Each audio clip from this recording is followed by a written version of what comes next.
afternoon, and welcome to Jeff and the Rabbi. Well, we're deep into Genesis now, and I got some questions for you, and we're going to talk about Sodom today. By the way, you say deep into Genesis. I don't know if everybody understands that the Jews are on an annual cycle.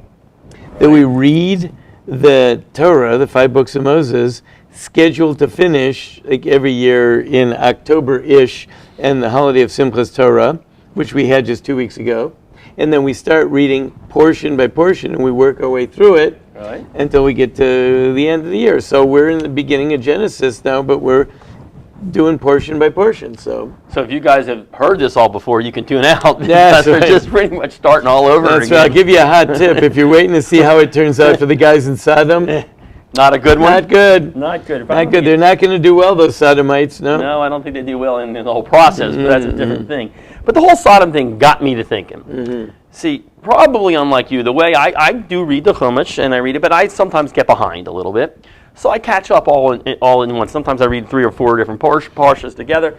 And when you read it that way, and as I did, I came up with a different theory that I want to ask you about. Somehow I think these things are connected. You start out, a couple parshas back, you're talking about Noah, right? So Noah starts out, we hear that he is a righteous man in his generation. And the next line, we talk about how bad his generation is. So I don't know if that's really a compliment to Noah or not. And we start talking about the things that's going bad in society. There's some robbery, but there's also some other things that seem to be a little deviant sexually here. They're implying that maybe they're having there's a lot of deviance going around. And this is the thing that's kind of confusing me. It seems to be maybe the man there is having a little bit of issues with some animals there. And that's why we got to wipe out the animals too. There might be some bestiality going on here. So that's how Noah starts out. Everything goes well, the flood and all that, and then how the whole story of Noah ends. Again, he builds a vineyard, and there's a possibility it ends with some more sexual deviant behavior, maybe even really bad with one of his sons and with him. And but it's obvious that it's an interesting story there. It doesn't end too well. Then we get into Abraham, a truly righteous man, a guy that's built on hospitality. 3 men that he doesn't know are angels come to visit him. He's in pain. He's just been circumcised, but he runs out. He, makes them dinner, takes care of them, and then he even has an argument with God about, hey, can we? If there's 10 righteous men in the city of Sodom, will we save them? I mean, this is truly a righteous man. Then we go immediately over to the story of Sodom, where again we start out with this righteous man Lot. Lot is obviously righteous. He's sitting out there in front of the city. He sees these men coming. He knows they're in danger. He does everything he can to save them. This guy is truly righteous for a minute or two.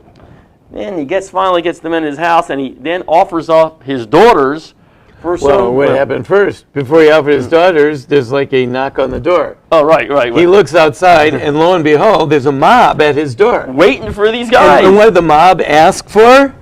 Well, send out the men that we may know them. I'd like to meet you, and I'd like to get to know you. And I don't think they meant shake their hand and get to know them. I'd like to get to know you, huh? And then Lot, this truly righteous man, said, no, don't take the men. Right. Take my pure unmarried daughters. Take my daughters, please. Yeah. and thank God the crowd wasn't interested in the daughters. They were interested in the men. And then, of course, this one ends in almost the exact same way the story of Noah ends. Lot, the supposedly righteous man, gets to the end, gets himself drunk, and then he's having weird sexual interaction with his own daughter. Daughter's incestuous. Yes. So I'm saying here you got like this truly righteous man Abraham, the story of Abraham, bookended by Noah with some weird sexual situation going on, and Lot with some weird sexual stuff going on. Now, I'm no Rashi, but something's bothering Jeff here, and I'm not sure what this is here. What's bothering Jeff? What's bothering Jeff is God's trying to tell us something here, and maybe you can help me out here and give me an example. Something's going on with his odd sexual behavior. Righteous man Abraham right in the middle of it. What's going on? You know what? I think that you're right.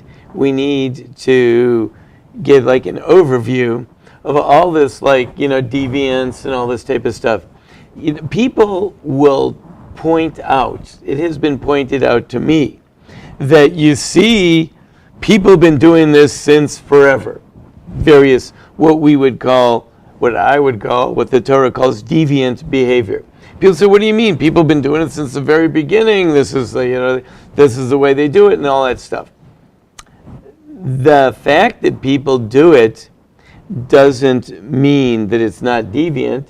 As a matter of fact, if no one's doing it, then there would be no such thing as deviant behavior. True. So you have to appreciate, first of all, and it is a fundamental argument, and this is really not necessarily a conversation about, homosexuality in the Torah and all that stuff. But in general, we should understand that the Torah prohibits things that people want to do. The fact that someone says, but I want to do this, the fact that someone says, it's me, this is how I express myself, this is who I am, and the Torah says, no, you can't, should not come as a surprise. Many people will say, it can't be that a person has these desires and God would say no. I got news for you, it can be. So I mean, we don't have the right just to follow our own desires here. They could be wrong ones. God, this is the example we use over and over again. God does not prohibit eating dirt because no one wants to eat dirt. Well, my dogs eat dirt. Yeah, dogs eat dirt. The dogs are right. I think in the dog Torah they're allowed to. It's kosher. Dirt is kosher. They only eat kosher dirt. But God doesn't generally prohibit people from eating dirt because no one wants to eat dirt. Right. There are certain things that people want to do, and God says you should do that. Can you call on me for 1 second? Yeah. Reading what they were doing in Sodom, I don't think ever in my book I've ever wanted to do that. So that's why are we talking about that? I don't know. There's a lot of, I'm glad that you've never heard of that, but a lot of the stuff that they wanted to do in Sodom. Well, maybe I didn't read the whole story then. People seem to be wanting to do stuff and are doing stuff like that. Some of it considered to be violent and criminal even today. Right. Some of it considered to be very wholesome and good by some people today. Yep. But all this perversion and all this stuff, and even if you go back to the previous stuff where, people and animals and different species and all that type of stuff. So all of this perversion, all we see from the Torah is that these are natural directions and paths. Okay. Natural, I didn't say healthy, but natural directions and paths that people will follow if left to their own devices. Right. Okay? So, it's just like saying food. There's a lot of not healthy food around. Right. Right? But people want to do that. So, but I have a desire for that. Yes, but it might not be good for you. So even though you have a desire to eat this or that food, maybe you can't eat it at all. Maybe you have to eat it in a modified fashion. Maybe you have to eat it only at certain times or only in certain amounts. And like I said, in some things you can't eat at all. Why? Because the doctor says you can eat it, you desire it, but it will kill you. Right, okay. So it's bad. That's what the Torah says. You may desire this. Certain things you can desire. You should not do that at all. It's going to kill you. Other things you may desire, you can only do them at certain times. And other things you desire, you can only do them under certain conditions. That's the way the Torah is. But to say that there's deviant behavior, of course there's deviant behavior. That's what it's all about. That's exactly the entire Torah is about, trying to standardize a normal behavior and deviant, not deviant in the fact that I desire it, right, but deviant in the fact that that only a norm has been allowed.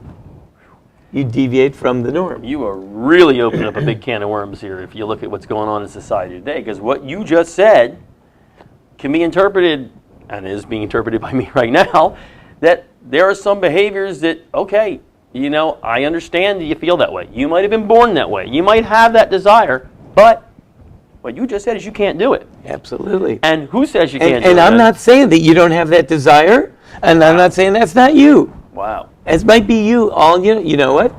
God told me that I can only marry a Jewess.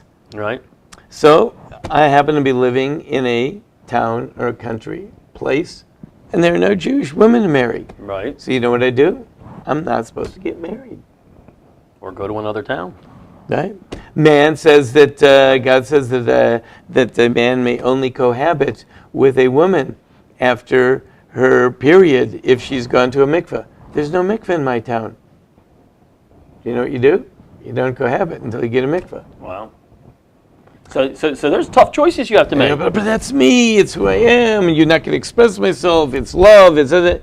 Yes, you're 100%. I'm not arguing with who you are and what you are. So what you're saying is, let's say you have this, weird thing that you just like children in a sexual thing. Now, people can understand, okay, you were born with a desire for children, but you know what? Our society, the norms of our society says, no, you can't be with children. I think people would understand. It doesn't matter that you were born with that. It doesn't matter that you desire that as much as somebody desires somebody else. You can't do that.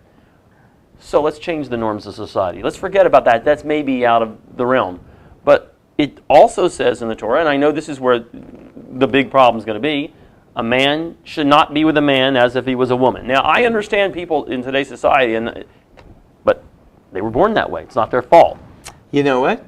A man marries a woman. One of them becomes ill and is no longer, due to whatever surgery was necessary to save that person's life, is no longer able to function sexually. Healthy person just cannot function sexually. So what does the spouse say? I'm out of here. I was born this way. I needed it, So the spouse says, listen, I love you. And we will continue to have a platonic, a loving relationship. It won't be sexual because you or me are not capable of functioning sexually. That could be because of a physical thing, or that could be because of some externally imposed ruling, which probably you wouldn't want anyone to externally impose it short of God. But if God should so impose, then that's it. He knows better, right? Let's say the person is infected with some dread disease. Right. And I can no longer cohabit with the person. Does that mean we don't love each other? Does that mean we don't have desires? Does that mean that's the way it is. So? No, I understand what you're saying, but then the problem we have in a progressive society that we live in today, where everybody is open and you shouldn't tell me how I should feel and I shouldn't tell you how you should feel. Who tells us how to feel? Who tells us what the norm is? Do we go back to the Torah each time? And so that's what the norm is? Right. So the truth is, anybody would tell me how to feel, I wouldn't put up with it. I'll tell me how to feel. But when it comes to God, He's the only one that can call the shots. And why? Because if it's the president or the government or my neighborhood group, the neighborhood residents group, right, and all that type of stuff, yeah, fine. Jump in the lake. I want to put a car up on blocks in my yard. I'll put a car up on blocks in my yard, and I want to cohabit with whomever I want to cohabit. I will do that. You don't tell me. But if God steps in and God says, hey, I made you, right? This would be the same thing as, the government, very interestingly enough, the government's stepping in right now. Big debate about this. They're putting certain people in quarantine. Yep. So someone says, you don't have a right to put me in quarantine. So, other people say, yeah, watch this. Of course I have a right to put you in quarantine because you're going to kill everyone otherwise. Right. What do you mean? You're taking away my civil rights. I have a right to walk about in society. So this is getting into that, the fire in the theater issue. But the bottom line is, society is imposing restrictions. Society imposes tons of restrictions. God imposes restrictions, and we trust, God believers trust that God knows better than any given society what to restrict and what not. And even if I feel otherwise, I go with the God deal. Well, you were worried about me getting you in trouble. I'm worried about sitting next to you now. Look at the trouble I'm going to be in with what you're saying right now. This is dangerous in society. Well, then two questions, and we'll get back to Sodom in a minute. But what you're saying is that, wow, people in this country, in this world today, really should go back and look at the Torah and see what the Torah says. If you believe in God, and God says this, even though we want to change the norms of society because it's not right anymore. It's 2014 now. 2014. 5775. In this day and age, people love each other. People love each other. What does it matter? Who are you to say? I mean, I know it's not you who are saying this. Can you say to society, no, we are not going to accept that as the new norm in society, where men go be with men, or men want to be with animals, or men want to be with more women. If the Torah says don't do it, are we allowed to say in society that's wrong? It's a really interesting question you brought up there, because, love is love and sex is sex. And preferably, the sex should be used as an expression of love. Right. Right? But that's not the only expression of love. True. Matter of fact, it's really, of all the various expressions of love, when the 24 hours a day goes by, and I would think of all the expressions of love that have been exchanged between my spouse and myself. So, hopefully my wife and I had a whole variety, a gamut of various expressions of love, and did things for each other and gave things to each other.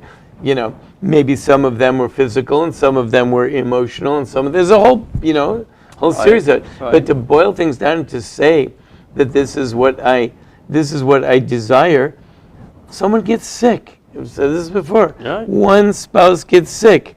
So what? What does the other one do?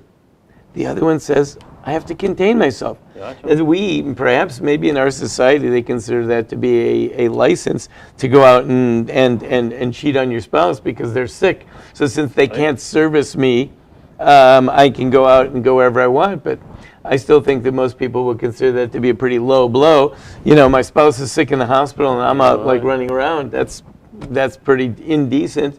So we do see that those expectations are placed on each other. And we do see that there are avenues of expression outside of each other. And most importantly, we do see the most important thing of all, that it is really, really possible for a person to live and be happy, Right. and to function without exercising every single physical pleasure that there is. Now that's interesting. Okay, so let's bring it back to Sodom. So what was going on in Sodom? Now, I can't believe this was just a town full of just homosexuals. There's obviously something deeper was going on in Sodom. Right, and I don't even know if they were homosexuals or not, to tell you the truth. But there's something really interesting about the city of Sodom. That all of the Midrashim, meaning all the rabbinic literature about the city of Sodom, all of that focuses around one thing. These people were selfish to the point of being the epitome of narcissism. Okay. This society was wealthy and did not want to share. They didn't like outsiders. They didn't like to do any kindness. They had no social service network. They had no structure. If you had money, you could come in. If you didn't have money, don't come in. And they ran off strangers, and they hated people providing for others because they wanted anyone who didn't have to get lost. So if a poor man were to come in town and someone were to extend a hand and help the poor man, that person would be severely punished because they're breaking the local code. Right. We have rules here, and you can't have guests. This is what ran Lot afoul of the populace. They heard he brought in strangers. There were strangers came in and they were going to sleep in the street because no one would take them in, which is just the way the Sodomites liked it. Let him sleep in the street. Let him not get too comfortable here, and they'll move on tomorrow. And we will not have to share our wealth with these other people, because they knew they were really wealthy. And if they share their wealth, everyone's going to come in. And they're going to have a problem at the borders and all that stuff. And all these people come in, they all want the wealth. So they wanted to keep them all out. So no one's allowed to take anyone in. Ooh, comes along Lot.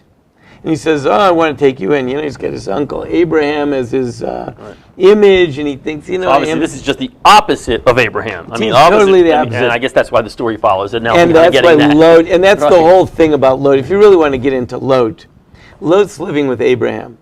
And Abraham says, hey, listen, this is not working out. Right. You pick a direction, whichever way you go, I'll go the other way. And where does Lot pick? He moves to Sodom.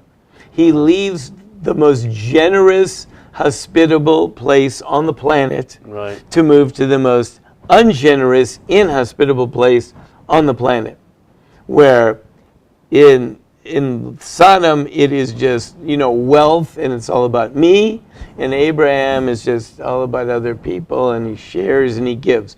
So anyway, he has these little twinge of guilt, and he brings in a guest, but they say, Send them out that we may know them. What do they want to do? They want to give them the Sodom welcoming. Okay, that's where I'm a little confused. I get what you're saying, but who came up with this idea? I mean, of all the things, listen, do anything else, beat them up, punch them. But where did they come up with this idea? No, there's actually, so what is this idea? In its essence, the act that they were engaged in is an act that ultimately is using. It is all pleasure to one person and none to the other. I use you, I demean you. Right. I subjugate. It's one person subjugates the other, makes them feel lowly, makes them feel used, makes them feel demeaned because they don't get pleasure out of it. And then people can stand on their heads and try to tell me that they get pleasure out of it. I'm not buying it. Not going there. We don't even have to talk about it. Yeah. It is demeaning. It is not even, you don't even recognize the person as a person because the subject that is being afflicted, Right. their face is away toward the ground. This is one of the reasons I keep the law here. Prison wouldn't work well for me, so that's Right. it's not going to. It's an act of subjugation, Right. and by the way, it has nothing to do with the homosexuality. It's the heterosexuality. Right. To tell you the truth, it's all the same thing. It's a demeaning act, and that's what they wanted to do. This mob wanted to show them, look at what I do to you. Not the truth is, all forms of rape are really the same thing, are really that also. Right. Now, was this, by the way, going on? Did this whole Sodom just get its name from this one situation with Lot, or has this been going on all the time? It wasn't just this one situation. Well, the city, I think the act got its name from the city. No, I figured that, but I mean, did it get it just because of the one story that we hear about? No, obviously the place was identified with that type of thing. When if you're going to Sodom, you know what you're going to Sodom for. I can't imagine that they came up with the idea for the first time when Lot's guests showed up. Right? So pretty much, if you and a wagon train of guys are heading into Sodom, you know what you're getting. Right. They call the town that, and this is what they want to do to the strangers, and therefore we identify that act with that name. But but the act was around. They didn't invent it. Gotcha. They weren't the first people that ever thought that idea up. It was probably around as long as it was around. Right. I don't know who was the first one, but I'm sure someone real early figured that out. Yep, I think that's and that's the way it is. And the proof is, of course, that the Torah prohibits it. So if the Torah is prohibiting it, it must be that it's a natural, not acceptable, but natural thing for someone to want to do. Very interesting. Now, real quick aside, because this has always been my confusion, and I wrote about it in the promo. Well, what's going on in Gomorrah, by the way? Why do they get? I mean, again, I've never heard of Gomorrah. Gomorrah. I mean, and if it is, it's I'm not that worldly, so maybe there's something out there, but I don't know what it is. Right. The Gomorrahites seem to get a pass. The Sodomites get it, but the Gomorrah. As a matter of fact, they get killed too. We don't really read too much. There are 5 cities. There was actually 5 cities. They all got wiped out, but we always read about Sodom and Gomorrah, and we don't read too much about what was going on in Gomorrah. But it sounds like they were all of the same ilk. Yeah, and in Hebrew it's Amorah actually, but the ong is kind of like gimel, the G sound, so it became Gomorrah, but it's Sodom and Amorah. And I'll tell you the truth, I don't know. That's something I have to look up to find out why that city was named that and what was the significance of that. That town does seem to get a pass. No, well, I was kind of, as what I wrote in my promo, I think it's just bad marketing. I mean, listen, everybody knows of Sodom and it's sodomy, but Gomorrah just really didn't have a good marketing guy there, and I think that's what they're kind of about. So probably that was the second place you went. If you couldn't get into Sodom, you went to Gomorrah. Right. That's just my thought. I might be wrong on that one there. Yeah. So anyway, that's our city, but that's what was going on there, and this was a function of a general attitude of denigrating strangers, outsiders, poor people, just looking down their superiority, looking down on other people. So I guess it really does honestly make sense now a little bit more. I'm not sure how the Noah thing gets in there, but why the story comes immediately after the story of Abraham, obviously because we're showing the contrast of the two. Right. Now, I will tell you, as far as Noah goes, we believe that man dictates the terms of the earth. Okay. And the truth is, everyone believes that also, because no one's blaming the zebras or the polar bears for climate change. Everyone's blaming man. Well, we believe that even in a spiritual sense, the way man functions impacts the entire ecology. And therefore, when the ecology was perverted in the times of Noah, is because man was perverted. And when man was perverted and degenerate, then everything degenerated to the point that it got so infected with that degeneration that it just had to be burnt down to the ground and, flooded out and melted down and start all over. That makes sense. That part makes sense. I think the main thing I come out with here, and then from your story here, and this is kind of a difficult thing in today's society, but I think maybe no one really wants to talk about it, is what you talk about. Just because it's good, just because you like it, just because you have that desire, doesn't mean you can do it. And that's something that you're going to have a lot of fight with here in society today, because I think that's the biggest thing we have. Listen, as you said, I was born this way. This is what I do. Whether we're talking about homosexuality or we're talking about something else, whether, I want to do this. This feels good. It's right. How can you tell me it's wrong? Yeah. And you're saying right now something that's probably not a popular thing to say is because God says it's wrong. That's a tough one right there. This could be extended to anything. Let's say I could take a vacation to China, but who says you should? Who says you need to? I could own a house. People buy houses because they can afford them. Okay? Right. Great. So I can afford a house. I can afford a house that's X, but do I need a house that's X? So what if I could afford it? Yes, I can afford it, but why should, just because I can afford it, So our society says, yes, if you can afford it, if you have the opportunity to do it, you must do it, and if you don't do it, you are left unfulfilled. And many people will say, I don't need to.